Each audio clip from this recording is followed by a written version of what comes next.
Shalom, terima kasih sudah meluangkan waktu sejenak di tengah kesibukan Anda untuk duduk mendengarkan serta merenungkan kebenaran firman Tuhan.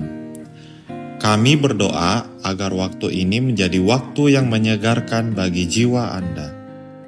Topik renungan kita sepanjang minggu ini adalah keadilan Allah dalam perspektif Yesaya pasal 58 ayat 6-12.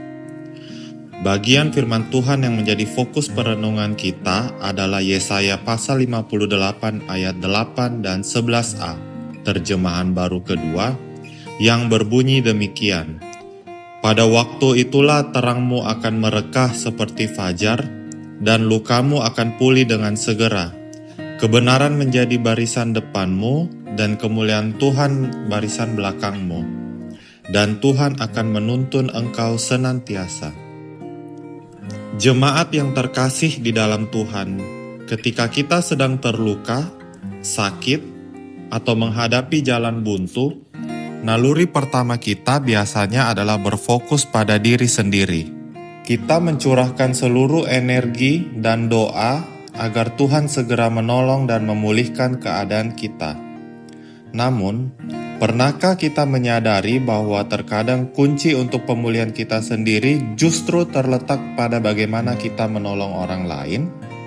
Tuhan memiliki cara kerja yang sangat unik.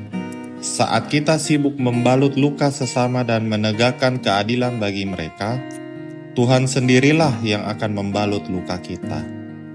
Setelah menjabarkan berbagai tuntutan tentang keadilan sosial, mulai dari membebaskan yang tertindas, memberi makan yang lapar, hingga menjaga perkataan, Tuhan kini memberikan sebuah janji yang sangat indah.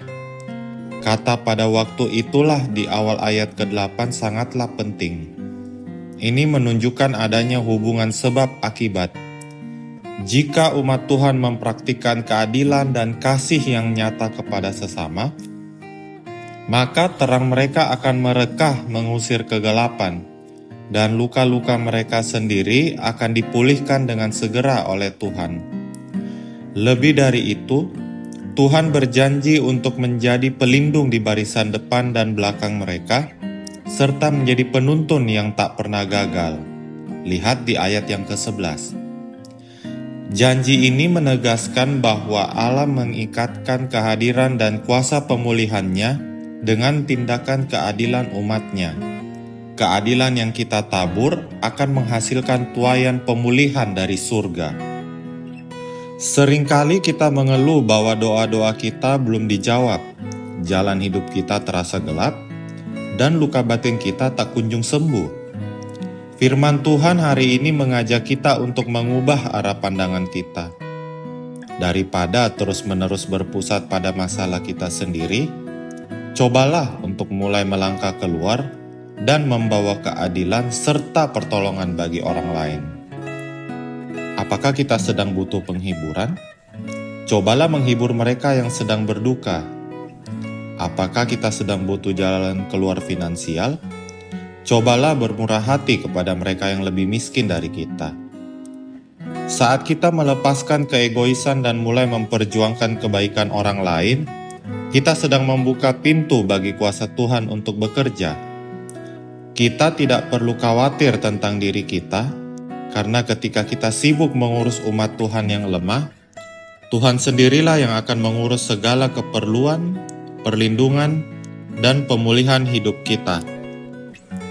Mari kita merenungkan sejenak. Apakah saat ini kita sedang menantikan jalan keluar atau pemulihan dari Tuhan atas masalah kita? Maukah kita mengambil langkah iman dengan cara mulai berbuat adil dan menolong orang lain terlebih dahulu pada minggu ini? Mari kita berdoa. Bapa di sorga, sungguh ajaib caramu bekerja. Terima kasih untuk janjimu bahwa saat kami peduli pada keadilan dan penderitaan sesama, Engkau sendirilah yang akan menyembuhkan luka kami dan menuntun langkah kami. Ampuni kami yang selama ini seringkali terlalu egois dan hanya berfokus pada masalah kami sendiri. Ya Roh Kudus, Mampukan kami untuk menjadi saluran berkat dan keadilan bagi orang lain, dengan iman bahwa Engkaulah yang menjadi pelindung dan pemulih hidup kami. Dalam nama Tuhan Yesus kami berdoa. Amin. Kiranya renungan hari ini boleh menuntun langkah kita sepanjang hari ini. Selamat beraktivitas dan sampai jumpa lagi dalam renungan kita bersama esok hari. Tuhan Yesus memberkati.